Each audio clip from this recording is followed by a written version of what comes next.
Le chef de l'État a parlé de masque grand public. Quelle différence avec le masque chirurgical? Un masque cousu maison est-il un masque grand public, Alexandra?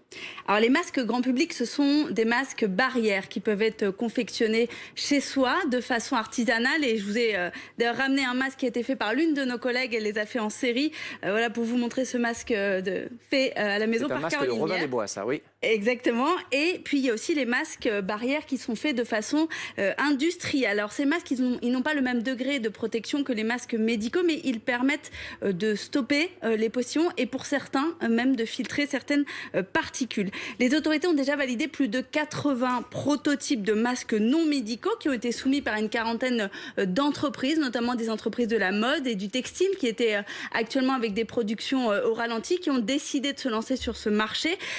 Ils ont lancé la mise en production et l'objectif, selon les autorités, c'est d'arriver à produire au moins 1 million de masques par jour. En tout cas, pour vous en procurer ou pour écouler vos stocks, si vous les faites de façon artisanale chez vous, vous pouvez aller sur le site de l'AFNOR, l'association qui gère les normes en France. D'abord, ils ont déjà mis, depuis le 27 mars dernier, un guide pour faire son propre masque chez soi. Il a été téléchargé plus de 500 000 fois. On voit son succès. Et puis en plus, sur le site de l'AFNOR, il y a une plateforme web qui met en lien à la fois les offreurs et les demandeurs de masques barrières, ces masques grand public. Ça vous permettra de vous en procurer ou d'écouler vos propres stocks à la maison si vous en fabriquez.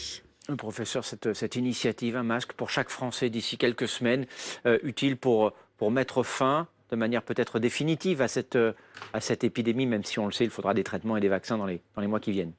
Mettre fin de manière définitive, non, je ne pense pas, on ne peut pas dire ça. Mais par contre, extrêmement important dans la stratégie de retour à une vie, entre guillemets, un peu plus normale. Le retour à l'activité professionnelle, par exemple, le retour dans les transports en commun. C'est-à-dire qu'en France, dans les prochaines semaines, tout le monde va se promener avec son masque. Il faut regarder encore une fois ce qui se passe à l'étranger, et c'est ce qui se passe en Asie en particulier depuis longtemps. On n'échappera pas malheureusement pour plusieurs mois et peut-être que ça deviendra même dans la société française quelque chose qui sera parfaitement accepté, en particulier l'hiver dans les périodes épidémiques, de porter un masque quand on est dans un lieu public.